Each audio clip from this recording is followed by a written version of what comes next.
नमस्कार, आप देख रहे हैं इंडिया वॉइस। मैं हूं आपके साथ जूही सिंह। बुलेटिन की शुरुआत करेंगे हम जानकारी के साथ। दिल्ली से बड़ी खबर सामने आ रही। नीति आयोग की आज बैठक। बड़ी जानकारी दिल्ली से। नीति आयोग की बैठक आज। बीजेपी शासित राज्यों के सीएम की बैठक। तो ये जानकारी सामने आ रही। बीजेपी शासित राज्यों के सीएम की बैठक होगी। बैठक में उप मुख्यमंत्री भी होंगे शामिल। सीएम योगी दिल्ली में मौजूद। दोनों डिप्टी सीएम बैठक में होंगे शामिल। तो ये जानकारी सामने आ रही है। दोनों डिप्टी सीएम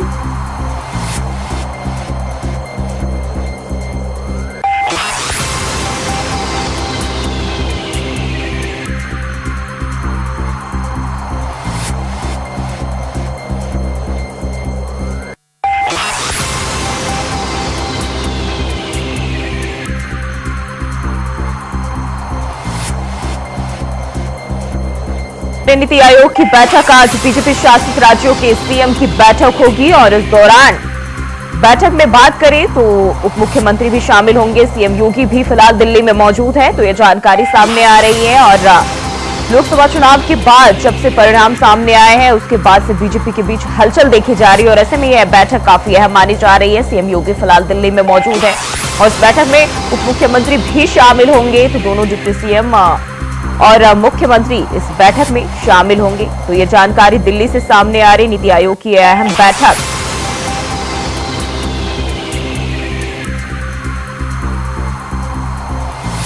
तो दिल्ली से बड़ी जानकारी। नीति आयोग की बैठक को लेकर आज बैठक होना है। बीजेपी शासित राज्यों के सीएम की बैठक होगी और इस दौरान मुख्यमंत्री और उप मुख्यमंत्री भी इसमें मौजूद रहेंगे। तो ये जानकारी सामने आ रही है। बात करें उत्तर प्रदेश की तो लगातार लोकसभा चुनाव के परिणाम सामने आने के बाद से बीजेपी के बीच तनातनी की खबर भी सामने आती रही है और ऐसे में यह बैठक काफी अहम मानी जा रही है, जहां कई चीजों को लेकर, कई मुद्दों को लेकर बातचीत और चर्चा होने की संभावना है। तो नीति आयोग की अहम बैठक आज और बीजेपी शासित राज्यों की सीएम की बैठक होने जा रही है, जहां सीएम के साथ साथ डिप्टी सीएम भी इसमें मौजूद रहेंगे और पार्टी के कई मुद्दों को लेकर बातचीत की जाएगी। और इसी खबर पर ज्यादा जानकारी के साथ शुभम पांडे हमारे संवाददाता लखनऊ से हमारे साथ चुके हैं। शुभम, नीति आयोग की ये बैठक होने जा रही है। सीएम योगी भी दिल्ली में मौजूद हैं। क्या जानकारी मिल रही है इसको लेकर? बिल्कुल, आपको कहा जा सकता है कि नीति आयोग की आज जो बैठक होने जा रही है उसको लेकर के उसकी अध्यक्षता जो है पीएम मोदी करेंगे। उसी के साथ कह सकते हैं कि पीएम मोदी जो अध्यक्षता करेंगे उसमें सभी राज्यों के जो मुख्यमंत्री हैं वो बुलाए गए हैं। जो केंद्र शासित राज्य है वहाँ के जो उपराज्यपाल हैं उन सभी को बुलाया गया है और साफ कहा सकता है कि सभी की जो नीति आयोग की बैठक होगी उसमें साफ तौर से ये फोकस किया जाएगा कि आखिरकार किस तरीके से 2027 तक जो भारत है उसको विकसित भारत के रूप में काम किया जा सकता है। किस तरीके से जो योजनाएं हैं वो तैयार की जा सकती हैं, किस तरीके से जो बजट है वो तैयार किया जा सकता है। ये सभी तमाम सारी जो चर्चाएं हैं वो होंगी। उसी के साथ मुख्यमंत्री योगी आदित्यनाथ भी वहां पर मौजूद रहेंगे। वहीं अगर बात की जाए तो विपक्ष कहीं ना कहीं जो है जो नीति आयोग की बैठक है वहां पर पहुंचने से किनारा करता हुआ दिखाई दे रहा है। लेकिन साफ कहा जा सकता है कि जो कांग्रेस के 3 राज्य हैं, 3 राज्यों में जो सरकार है वहाँ के जो मुख्यमंत्री हैं वो वहाँ पर आने से साफ तौर से देखा जा सकता है कि वो वहाँ नहीं पहुंचेंगे और जो दिल्ली सरकार के जो मुख्यमंत्री हैं उनकी तरफ से भी कोई भी वहां पर नहीं पहुंचेगा। साफ कह सकता है विपक्ष पूरी तरीके से जो है नीति आयोग की जो बैठक होगी उसका विरोध करता हुआ दिखाई दे रहा है। लेकिन साफ तौर से कहा जा सकता है कि जो बाकी जो राज्य हैं, बाकी जो मुख्यमंत्री हैं वो वहां पर पहुंचेंगे, वहां पर जो बैठक होगी उसमें हिस्सा लेंगे और दोनों डिप्टी सीएम भी जो है मौजूद रहेंगे। और साफ कहा सकता है जिस तरीके से लगातार लोकसभा चुनाव में जो आंकड़े आए थे, आंकड़ों को लेकर के जो मंथन हुआ था उसके साथ कहा सकता है कि वो आंकड़े जो है नहीं हो पाए थे, उसको लेकर के भी जो मंथन है वो किया जाएगा। और वहीं जिस तरीके से रस्साकशी जो है उत्तर प्रदेश में चल रही है उसको लेकर के भी जो कहीं ना कहीं जो वार्ता है वो की जा सकती है कि आखिरकार जो जिस तरीके से लगातार जो पिछले दिनों में बयानबाजी चल रही है, जो रस्साकशी है वो बनी हुई है, उसको लेकर के भी एक वार्ता जो है वो हो सकती है। लगातार कह सकता है इस तरीके की जो चीजें हैं वो सामने आ सकती हैं। जी, जिस तरीके से हम देखें लोकसभा चुनाव जब से उत्तर प्रदेश में उसके परिणाम सामने आए, लगातार बीजेपी के बीच भी अंतरकलह देखी गई है और एक दूसरे पर जो नेता आरोप प्रत्यारोप भी लगाते रहे। इसको लेकर क्या कुछ बीजेपी की ओर से क्या कदम उठाए जा सकते, क्या बातचीत की जा सकती है, क्या पहल हो सकती है?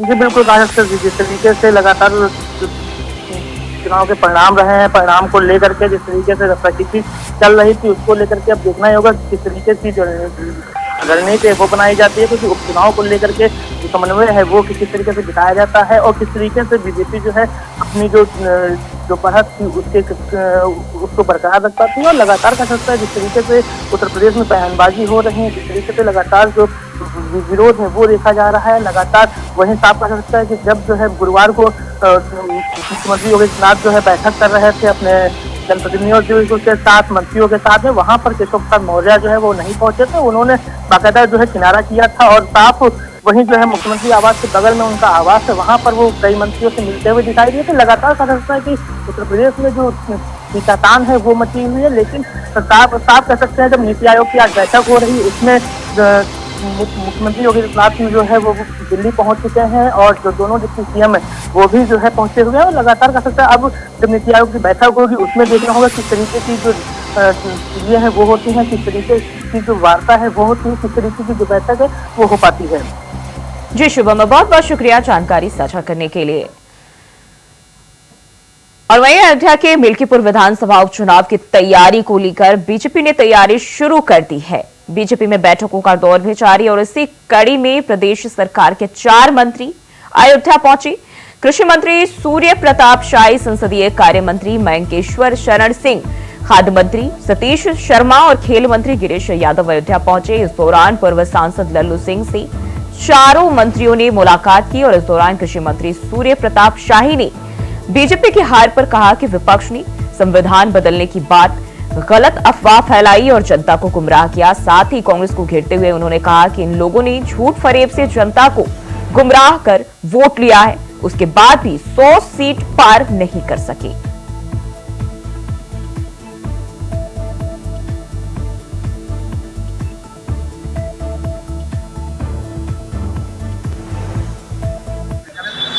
अभी तो चुनाव होने वाला है।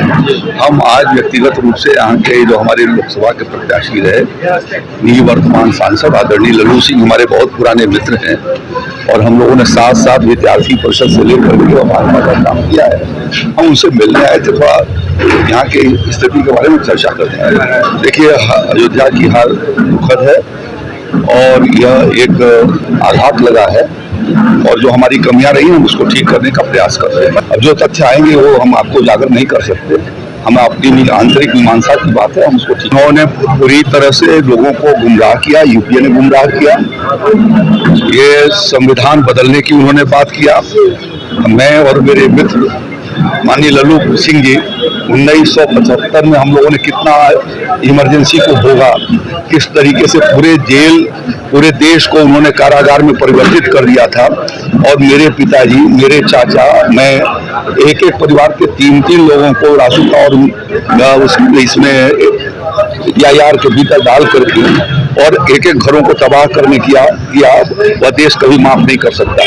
आदरणीय प्रधानमंत्री नरेंद्र मोदी जी 2014 से पूर्ण बहुमत की सरकार चला रहे हैं और 2019 में इससे आज जो मेजॉरिटी है उससे काफी ज्यादा थी। यदि उनको संविधान को बदलना होता तो उस समय बदल सकते थे, लेकिन ये कभी भी इरादा नहीं रहा। वो जब नए संसद के भीतर गए तो सिर के ऊपर संविधान की पुस्तक रख करके गए थे। तो जिसका इतना निष्ठा और आस्था है उसके बारे में ये बात कहा जाए, सिर्फ गफलत पैदा करने की कोशिश हुई है। और वो हम साफ करेंगे जनता को। पार्लियामेंट की चर्चाओं में बहुत सारी चीजें इधर साफ हुई हैं।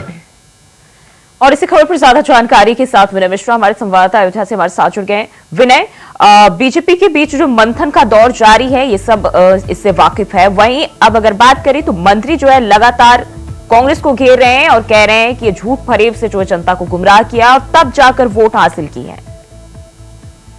जी बिल्कुल, यही आपको बता दूं कि यहाँ अयोध्या के मिल्कीपुर में उपचुनाव होना है और इसको लेकर के बीजेपी पूरी तरीके से अलर्ट भी है, क्योंकि ये संसदीय चुनाव में जो है बीजेपी की हार हुई है यहाँ पे और उपचुनाव में जो है जो विधायकी सीटें वो किसी कीमत पर गंवाना नहीं चाह रही। इसके लिए अपने 3 मंत्रियों को भी यहाँ पे लगा दी है और सूर्य प्रताप शाही भी 3 दिन पहले जो है यहाँ का दौरा भी कर चुके हैं, सतीश चंद्र शर्मा भी आए हुए थे। तो ये माना जा रहा है कि जो चुनाव मिल्कीपुर में होना है तो इसमें पूरी तरीके से बीजेपी अलर्ट है और पूरी तरीके से जीतने के लिए। लेकिन यहाँ जो है जिस तरीके से देखा जा रहा है उत्तर प्रदेश में बीजेपी के 2 गुट नजर आ रहे हैं धीरे धीरे, उसी तरीके से मिल्कीपुर चुनाव में भी ये 2 गुट जो है बीजेपी के नजर आ रहे हैं। तो ये कहीं ना कहीं बीजेपी को लिए नुकसानदायक साबित हो सकते हैं, क्योंकि एक दूसरे के प्रतिस्पर्धा में जो है ये इसी का खामियाजा संसदीय चुनाव भी देखने को मौका मिला है और यही जो है विधायकी का जो चुनाव को होना है उसमें भी देखने को मिल सकता है।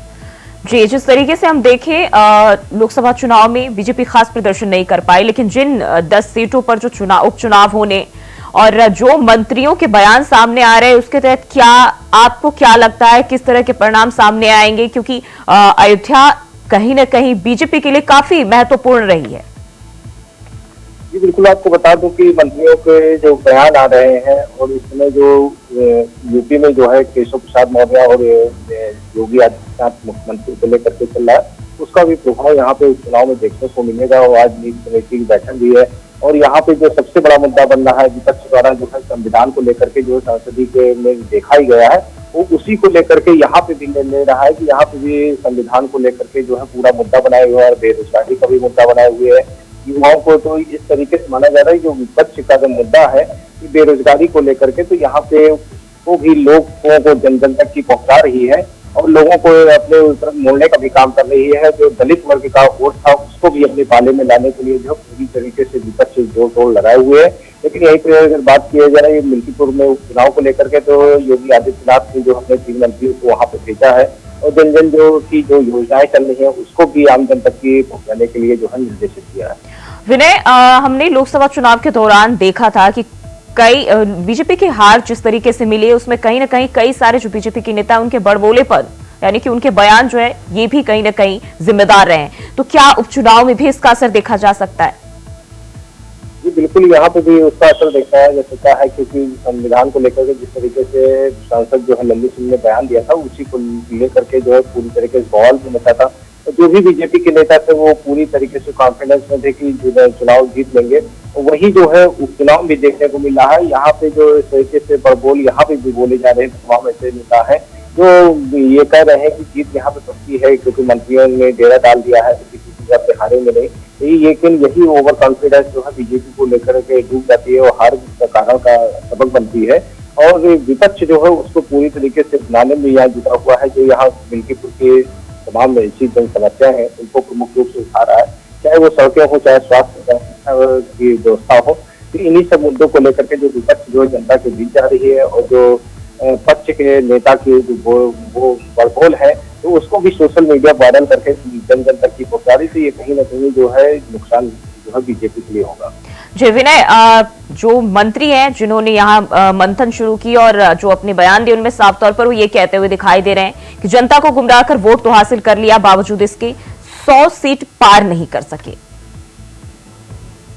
जी बिल्कुल, बीजेपी के जिस तरीके से कह रहे थे कि 400 के पार हमारा जाएगा, लेकिन यहाँ पे जो है विपक्ष द्वारा जो है 100 सीटों के पार वाला जो मामला चल रहा था, तो विपक्ष ने इसमें कहीं ना कहीं जो है बड़ी सफलता भी प्राप्त की है। क्योंकि जिस तरीके से देखा जा रहा था कि बीजेपी पूरी तरीके से पूर्ण बहुमत से आएगी, लेकिन उसका उल्टा यहाँ पे नजर आ। तो इससे जो है विपक्ष के जो पूरी तरीके से हौसले बुलंद है और उपचुनाव में जो यूपी में 10 सीटों के होने जा रहा है, तो उसके भी इसका विपक्ष का दावा है कि पूरी सीटें जो है इसमें विपक्ष हासिल करेगा। और अखिलेश यादव के जिस तरीके से जो है मीटिंग कर रहे हैं और तमाम ऐसे विधायक जो बीजेपी में चले गए थे उनको भी बाहर आने का रास्ता भी यहाँ पर कर रहे हैं, तो उनकी जगह पे जो है दूसरों को मिला रहे हैं कि जो बीजेपी को यहाँ पे टक्कर दे सके। और ये उसकी जो रणनीति है वो पूरे उत्तर प्रदेश के तमाम जो नेता है, जिलाध्यक्ष है और विधायक है, उनको जो है लेकर के लखनऊ में भी अखिलेश यादव बराबर मीटिंग कर रहे हैं। और बीजेपी में जो है देखा जा रहा है कि बीजेपी में जो केशव प्रसाद मौर्य और योगी आदित्यनाथ के बीच में जो राज चल रही है वो खत्म होने का नाम भी नहीं ले रही। तो ये कहीं ना कहीं जो है जनता के बीच में इसका दुष्परिणाम बीजेपी को भुगतना पड़ेगा। बिल्कुल, तब ये तो अब उपचुनाव के दौरान ही साफ हो पाएगा, क्योंकि पक्ष विपक्ष लगातार अपने दावे कर रहे हैं और जनता के बीच बॉल। हालांकि चुनाव परिणाम आने के बाद ही सब कुछ साफ हो पाएगा। बहुत बहुत शुक्रिया विनय तमाम जानकारी के लिए। अमेठी में पैमाइश कर लौट रहे कानूनगो पर एक पक्ष ने धारदार हथियार से हमला कर दिया। वहीं खून से लथपथ हालत में कानून को शिकायत करने थाने पहुंचा। कानून को ने पुलिस को बताया कि पैमाइश के बाद दबंग कानून को द्वारा की गई नाप से असंतुष्ट था। आज मैं गया था बख्तावर नगर में, बिलाल अहमद के पूर्व प्रधान मोहना की बरई थी, वहीं गया था। नाप करके वहीं से निकल रहा था, ऐसे ही पीछे से एक आदमी पीछे से हमारे ऊपर धारदार हथियार और लाठी से हमला कर दिया। अपना मकबूल अहमद उससे कोई बड़े मतलब आज के लिए कोई बात। और वहीं मेरठ में एक युवती की अपहरण के बाद हत्या के मामले में पुलिस ने आरोपी को गिरफ्तार कर लिया है। इस देहात कमलेश बहादुर ने खुलासा करते हुए बताया कि युवती का उसी के गांव के रहने वाले हसीन के साथ प्रेम प्रसंग चल रहा था और मृतका युवक से पैसों की डिमांड करने लगी थी। डिमांड पूरी नहीं करने पर रेप केस में फंसाने की धमकी देती थी, जिसके चलते आरोपी ने चाकू मारकर युवती की हत्या कर शव को जंगल में फेंक दिया। मृतका का चेहरा इतना खराब हो चुका था कि पहचानने में काफी दिक्कत का सामना हो रहा था।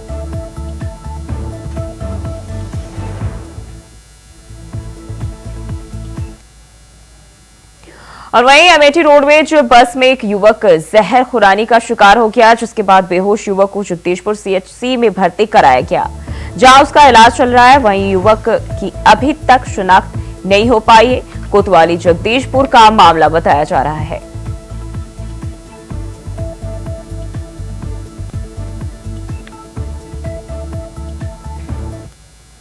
बढ़ते आगे, आगरा में एक युवक ने गोली मारकर आत्महत्या कर ली। मृतक युवक आत्महत्या करने से पहले अपनी बहन के घर 4 साल की भांजी का जन्मदिन मनाया, फिर एक रेस्टोरेंट के गेट पर गाड़ी खड़ी करके खुद को गोली मार ली। गोली की आवाज सुनकर मौके पर पहुंचे लोगों ने पुलिस को इसकी सूचना दी, जिसके बाद पुलिस ने शव को कब्जे में लेकर पोस्टमार्टम के लिए भेज दिया।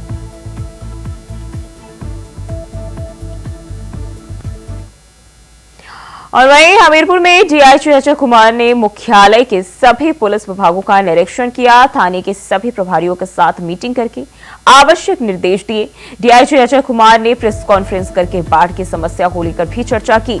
वहीं ट्रेनिंग सेंटर और यातायात कंट्रोल रूम का उद्घाटन भी किया और डीआईजी ने अपराध को लेकर कहा कि जो भी छोटे मोटे अपराध हो रहे हैं, पुलिस उनका तेजी से पर्दाफाश कर रही है।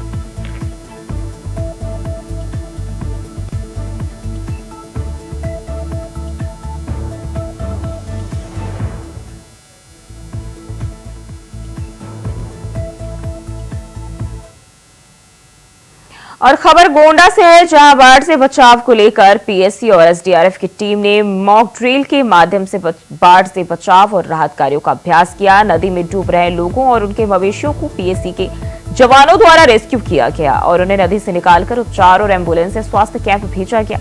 इसके साथ ही जिलाधिकारी नेहा शर्मा ने वहां मौजूद बाढ़ राहत कैंपों का निरीक्षण कर डीएम ने बताया कि संभावित बाढ़ को देखते हुए यह अभ्यास किया गया है, जिससे कि सभी संबंधित विभाग पहले से तैयारी बना सके और बाढ़ आने पर अच्छी तरह से लोगों को राहत पहुंचा सके। उन्होंने सभी अधिकारियों को निर्देश दिए कि वह अपने विभाग से संबंधित सभी तैयारियों का पूरा ध्यान रखें। बाढ़ किसी भी समय आ सकती है।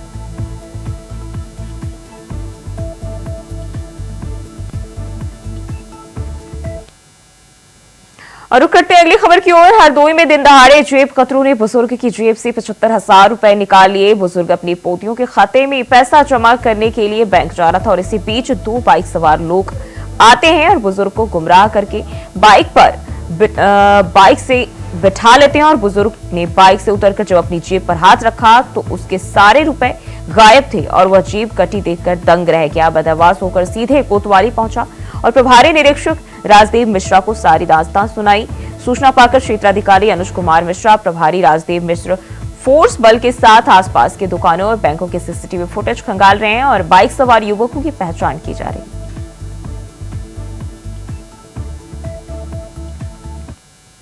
खबर आगरा से है, जहां मंडल आयुक्त ऋतु महेश्वरी ने जिला अस्पताल का निरीक्षण किया। दरअसल जिला अस्पताल में पहले भी खामियां पाई गई थी और इससे पहले भी टीम को निरीक्षण के दौरान एक्सपायरी इंजेक्शन मिला था, जिसके बाद मंडल आयुक्त ने जिला अस्पताल पहुंचकर निरीक्षण किया, जिस दौरान सामने आया कि जिला अस्पताल के डॉक्टर बाहर की दवाइयां लिख रहे थे और साथ ही जिला अस्पताल में सर्जरी को लेकर मंडल आयुक्त ने चिंता भी जताई। अभी निरीक्षण चल ही रहा है। बहरहाल जो यहाँ के वार्ड्स हैं, रजिस्ट्रेशन है, मेडिसिन्स का, टेस्ट का, ये सारी चीज़ें अभी देखी गई हैं।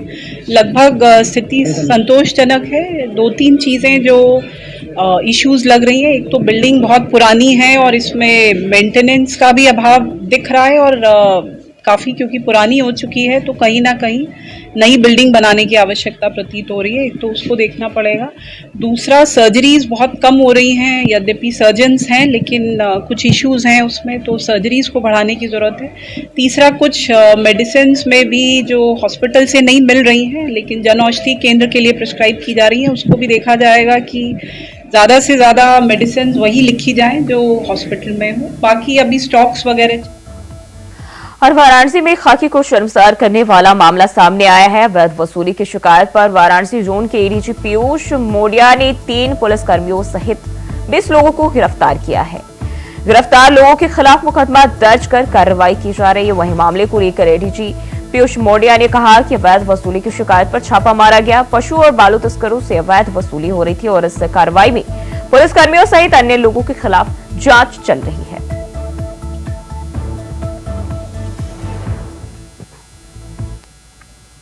और वहीं बढ़ते आगे, इटावा में पुलिस और आबकारी विभाग की टीम को बड़ी सफलता हाथ लगी, जहां अवैध रूप से भारी मात्रा में हरियाणा ब्रांड और पंजाबी ब्रांड की शराब ले जा रहे कंटेनर को पुलिस ने और आबकारी विभाग की टीम ने पकड़ लिया। शराब की तस्करी बिहार राज्य में की जा रही थी। गाड़ी का ड्राइवर मौके से फरार हो गया। पुलिस और आबकारी विभाग की टीम को सूचना मिली कि एक ट्रक अवैध शराब लेकर इटावा के रास्ते कानपुर जा रहा है। सूचना के आधार पर पुलिस ने ट्रक को पकड़ लिया, जिसमें करीब 15 लाख रुपए की शराब बताई जा रही है। नेशनल हाईवे पे चेकिंग की जा रही थी। मुखबिर से हमें सूचना भी थी कि शराब की संदिग्ध गाड़ी निकल सकती है। उसी सूचना के आधार पे हम चेकिंग कर रहे थे। जीएसटी की टीम भी लगी हुई थी। एक गाड़ी कैंटर गुजरी जिसको हाथ दिया गया। उसने गाड़ी रोका नहीं, हमें संदिग्ध लगा, उसका पीछा किया तो यहाँ आके हीरो एजेंसी जो है उसके थोड़ा पहले उसने गाड़ी खड़ी कर दी और ड्राइवर जो है भाग गया। फिर बाद में थाने की पुलिस को भी सूचना दी गई। संयोग से ये लोग जो है यहाँ पुल के नीचे चेकिंग कर रहे थे। ये लोग तुरंत ही रिस्पॉन्ड किए और पहुँच गए। फिर हमारी और पुलिस की संयुक्त टीम ने जब कंटेनर को खोल के देखा तो हरियाणा निर्मित शराब पाई गई और जिसमें जो है लगभग 200 पेटियां हैं, जिसमें आगे की विधिक कार्रवाई की जा रही है। और फिलहाल के लिए बुलेटिन में बस इतना ही। खबरों के लिए बने रहिए इंडिया वॉइस के साथ।